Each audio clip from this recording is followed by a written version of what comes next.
बातमी मुंबईमधून आहे। मुंबईतील प्रभाग क्रमांक 226 गेले काही दिवस चर्चेचा विषय ठरलेला आहे। राहुल नार्वेकरांचा एक व्हिडिओ व्हायरल झाल्यामुळे मोठा वाद निर्माण झालेला होता। या प्रभागात अनेक उमेदवारांना उमेदवारी अर्ज भरता आले नाहीत, तर काहींचे अर्ज हे छाननी दरम्यान बाद झालेले आहेत। प्रभागात फक्त 2च उमेदवार सध्या निवडणूक लढवत आहेत। त्यातील एक म्हणजे भाजपाचे मकरंद नार्वेकर आणि दुसरे उमेदवार म्हणजे तेजल पवार, जे अपक्ष लढत आहेत। तेजल पवारांनी उमेदवारी अर्ज मागे घेण्यासाठी राहुल नार्वेकरांनी दबाव टाकल्याचा आरोप अपक्ष उमेदवार तेजल पवार यांनी केलाय। माझ्या पतीला त्यांनी पैशांची ऑफर दिली असा आरोप देखील तेजल पवार यांनी केलाय।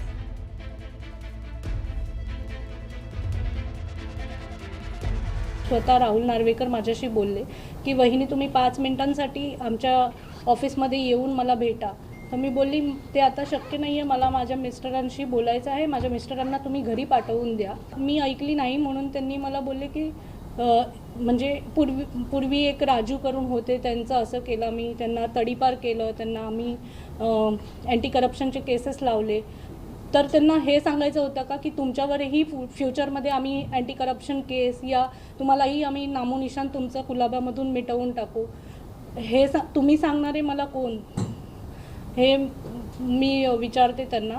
त्यांनी मला बोलले की चला तुम्हाला 5 नाही 10 लाख रुपये देतो आणि तुम्ही तुमचा फॉर्म मागे घ्या।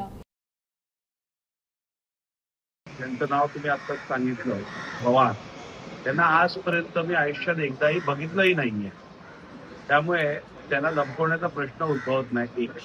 वॉर्ड क्रमांक 226 मध्ये मला 14,000चं मताधिक्य आहे। वॉर्ड क्रमांक 227 मध्ये मला 9,000 मतांचं मताधिक्य आहे। त्यामुळे माझ्यासाठी हे तिन्ही वॉर्ड अत्यंत सुरक्षित आहेत आणि म्हणूनच भारतीय जनता पार्टीचा विजय या वॉर्डातनं निश्चित असताना कोणालाही धमकावण्याचा किंवा कोणालाही विथड्रॉ करायला सांगायचा प्रश्नच येत नाही। येत्या काळात प्रचंड पाऊस पडेल, इतका पडेल की तुम्ही त्यामध्ये वाहून जाल। हवामान विभागाने नाहीतर शरद पवारांचे राष्ट्रवादीचे नेते जयंत पाटील यांनी पावसाचा अंदाज वर्तवलाय। मात्र ते आभाळातून पडणाऱ्या पावसाबद्दल बोलत नव्हते, तर निवडणुकीतील पैसे वाटपावरती बोलत होते। एका प्रचार सभेत बोलताना त्यांनी पैसे वाटपावरून सत्ताधाऱ्यांना टोला लगावलाय। तर दुसरीकडे उपमुख्यमंत्री अजित पवारांनी देखील या संदर्भात मतदारांना अजब सल्ला दिलाय। बघूया।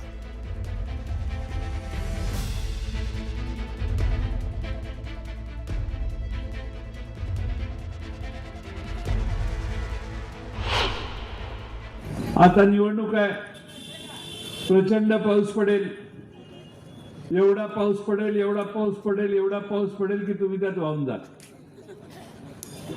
या वेळी मात्र पाय खंबीरपणाने ओळ, पाय जमिनीत रोवून ठामपणाने उभा राहा। पाऊस पडायच्या विरोधात आम्ही नाहीये, पडला तर तुमच्या घरात पाणी आलं तरी आमचा विरोध नाही।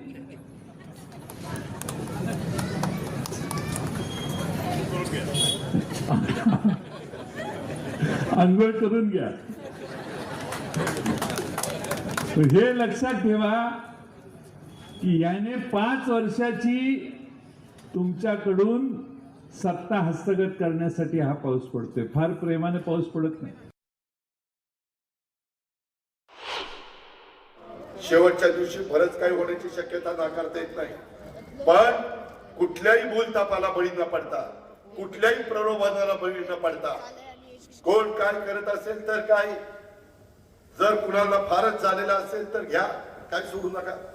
काय घ्या ते मी सांगितलेलं नाही, तुमच्या सद्विवेक बुद्धीला स्मरून काय करायचं ते करा, पण बटन मात्र माझ्या या 2 बहिणींचं आणि माझ्या या 2 भावांचं त्या ठिकाणी दाबा।